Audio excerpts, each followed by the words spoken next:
5 air France की flight 358 France के Paris शहर से उड़कर कनाडा के टोरंटो जाने वाली एक रेगुलर फ्लाइट थी। इस फ्लाइट में 297 पैसेंजर और 12 क्रू मेंबर सवार थे। फ्लाइट की कमान 57 वर्षीय कप्तान अलान आर कर रहे थे, जिनके पास 15,000 घंटे का अच्छा खासा फ्लाइंग अनुभव था। फ्लाइट में को पायलट के तौर पर फर्स्ट ऑफिसर फ्रेडरिक कप्तान का साथ दे रहे थे। पेरिस से फ्लाइट टेक ऑफ कर लेती है। फ्लाइट में सब कुछ सही चल रहा था। पैसेंजर फ्लाइट की सुविधाओं का आनंद ले रहे थे और धीरे धीरे ये फ्लाइट अब टोरंटो एयरपोर्ट पर लैंड करने की तैयारी शुरू करती है। लेकिन टोरंटो एयरपोर्ट पर अचानक से मौसम के हालात बहुत खराब हो गए। तेज हवाओं के साथ अचानक से बारिश और तूफान ने पूरे इलाके को अपने आगोश में ले लिया था। मौसम अचानक से इतना खराब हो गया था कि एयरपोर्ट अथॉरिटी ने एयरपोर्ट पर रेड वार्निंग जारी कर दी थी, जिसके चलते सभी ग्राउंड स्टाफ को प्लेन के पास कोई भी काम करने से मना कर दिया गया, ताकि आसमानी बिजली से किसी तरह की जानहानि न हो। इस खराब मौसम के कारण टोरंटो एयरपोर्ट आने जाने वाली लगभग 540 फ्लाइट को कैंसिल कर दिया गया और सभी फ्लाइट को डाइवर्ट करके दूसरे एयरपोर्ट पर भेज दिया गया। लेकिन धीरे धीरे फ्लाइट 358 टोरंटो एयरपोर्ट में दाखिल हो जाती है और लैंडिंग के लिए एयरपोर्ट एटीसी टावर की परमिशन का वेट करती है। इसके बाद नॉर्मल प्रोसेस के अनुसार फ्लाइट्स के पायलट को एटीसी से मैसेज रिसीव होता है और मैसेज के द्वारा पायलट को एयरपोर्ट के मौसम और हवा की दिशा और स्पीड की जानकारी दी जाती है। आमतौर पर इसी जानकारी को इस्तेमाल करके पायलट प्लेन की लैंडिंग स्पीड और फ्लैप पोजीशन को निर्धारित करते हैं, ताकि प्लेन को सुरक्षित लैंड करवाया जा सके। लेकिन एटीसी के इस मैसेज के अनुसार टोरंटो एयरपोर्ट पर वेदर बहुत ही खराब था, इसलिए फ्लाइट 358 को कुछ देर और इंतजार करने के लिए होल्डिंग पैटर्न में फ्लाई करने के लिए कहते हैं।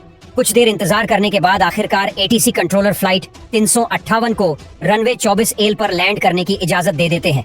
यहाँ से फर्स्ट ऑफिसर फ्रेडरिक फ्लाइट का कंट्रोल अपने हाथ में लेते हैं और बहुत ही सावधानी से धीरे धीरे प्लेन को एयरपोर्ट रनवे की तरफ लाते हैं।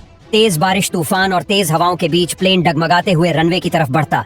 प्लेन में बैठे हुए सभी यात्री फ्लाइट के सकुशल लैंड करने की प्रार्थना करने लगते हैं। इसी बीच प्लेन किसी तरह से रनवे के पास पहुंचता है।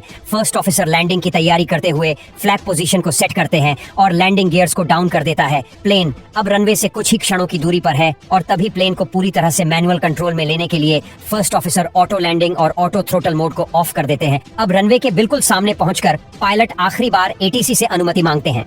एटीसी कंट्रोलर पायलट को रनवे 24 पर लैंडिंग की क्लियरेंस तो देते हैं, लेकिन इसके साथ साथ वो पायलट को वार्निंग भी देते हैं कि दूसरी फ्लाइट के पायलट ने कहा है कि रनवे पर हवा बहुत तेज है, जिसके कारण लैंडिंग के बाद प्लेन को रनवे पर रोकना बहुत ही मुश्किल है, इसलिए वो काफी सावधानी बरतें। तो फर्स्ट ऑफिसर अपनी पूरी ताकत लगाते हुए प्लेन को लैंड करने की कोशिश करता है, लेकिन सामने से आ रही तेज हवा के कारण प्लेन के टायर अभी भी रनवे को टच नहीं कर पा रहे थे।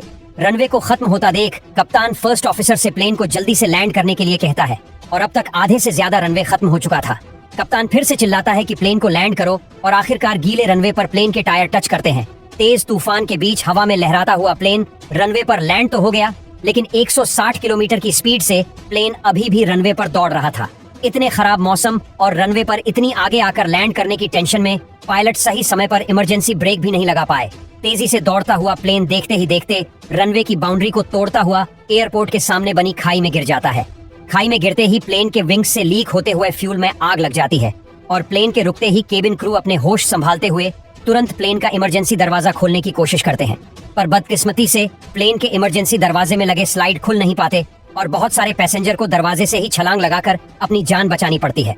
लेकिन केबिन क्रू की समझदारी के कारण सभी पैसेंजर सही सलामत प्लेन से बाहर निकल जाते हैं। तब तक एयरपोर्ट के इमरजेंसी व्हीकल भी क्रैश साइट पर पहुंचकर तेजी से राहत और बचाव कार्य शुरू कर देते हैं। लेकिन जिस खाई में प्लेन क्रैश हुआ वो एक हाईवे के किनारे बनी हुई थी, जिस कारण कई घायल पैसेंजर हाईवे पर आ गए, जिसे देखकर घायल लोगों को जल्दी से अस्पताल पहुंचा दिया और सही समय पर इलाज मिलने से घायल लोगों की जान बच गई। घटना के तुरंत बाद फ्लाइट डेटा रिकॉर्डर और कॉकपिट वॉइस रिकॉर्डर को बरामद कर जांच के लिए फ्रांस भेज दिया गया। शुरुआत में इस हादसे का मुख्य कारण प्लेन का रनवे लैंडिंग पॉइंट से 1200 मीटर आगे जाकर लैंड करना पाया गया। कारण जो भी हो, लेकिन एविएशन हिस्ट्री में ये किसी चमत्कार से कम नहीं था कि इतनी भयानक हादसे और प्लेन में आग लगने के बावजूद भी 257 पैसेंजर और 12 क्रू मेंबर्स को जिंदा बचा लिया गया।